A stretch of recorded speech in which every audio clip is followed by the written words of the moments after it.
What has it meant for your volumes and your revenue and that?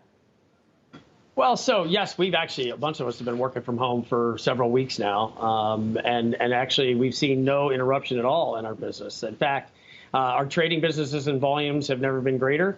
And things seem to be working just fine, even with the CME and the SIBO and the New York Stock Exchange working remotely. Sort of, people don't like the price action in equities, but the volumes and the liquidity in equities has been just fine. And the switch over, the switch over at the New York Stock Exchange to all electronic trading, it was as if nothing happened?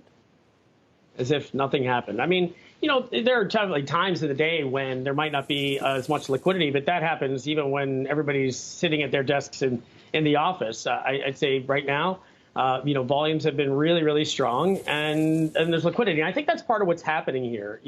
If you look at some of the other markets that trade upstairs, or like the asset-backed markets and the credit markets, even the money markets, they haven't been as liquid as everybody would like, or everybody thought they would be. And so what do you do when you need liquidity or when you're fearful? You press the button on equities, because actually equities is a really liquid market.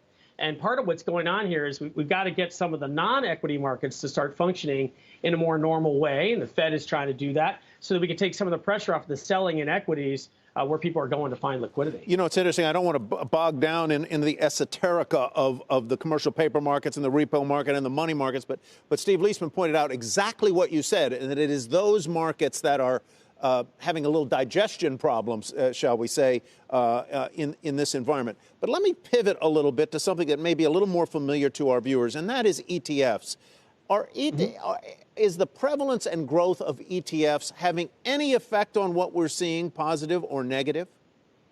Well, so, yes. Obviously, if everybody presses the button at the same time, and then there's just indiscriminate selling, and ETFs just sell. It's very, very automated, very robotic.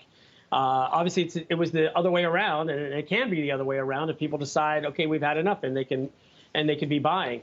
In equities, we haven't really seen in the broader indices any major issues. The more you get into industry-specific ETFs, that you could have issues there. And then, of course, in the bond market, underlying bonds that underpin some of the fixed income ETFs, have had more difficulty, because those assets that underpin those ETFs aren't nearly as liquid as the exchange-traded funds that might be trading on, as equities. We've heard a lot of hopeful talk that maybe this will be a V recovery, to which I say, to V or not to V. That is the question here.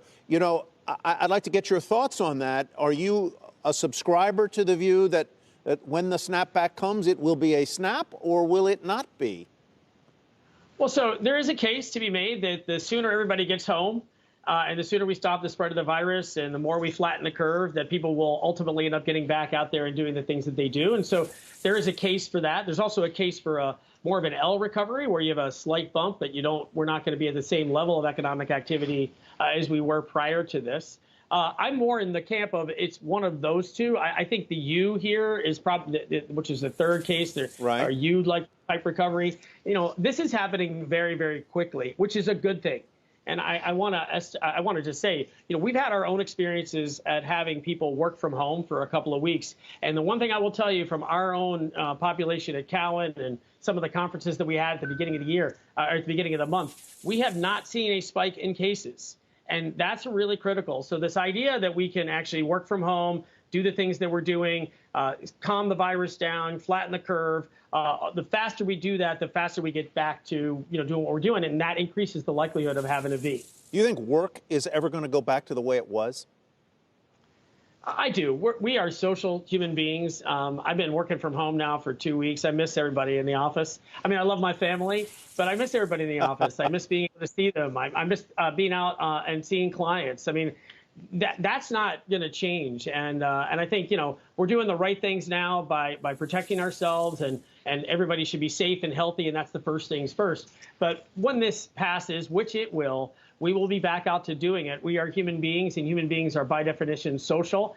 And that's I don't change behavior that way. Let me ask a tough question that's going to be hard to answer quickly, but I'll ask you to do so. And that is, there's some discussion right now as to whether the cure that we're imposing on the economy is sustainable in the long run, and whether it isn't in effect, ultimately going to cause more harm than good. In the last hour, Larry, the president said something to this sort of broad effect in a tweet this morning. Larry Kudlow said, what the president is expressing, and I've heard from a lot of smart people active in the economy and the markets, at some point you have to ask whether the shutdown is doing more harm than good. People are asking whether the shutdowns are making the patient worse.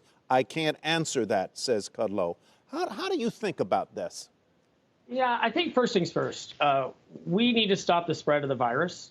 I think what we're going to find here is that the mortality rates are actually a lot lower, but because we were so far behind on testing, we just don't have a good denominator. And I think what we've seen, even in places like Italy, every day that goes by, you see the spike in mortality, but actually the increase in the number of tests would suggest that mortality over tests actually goes down, even in places like Italy. I think we're seeing that here in the United States. And as long as that we continue on that trend, that's a good sign. I hate to be clinical about it, but that's just the truth.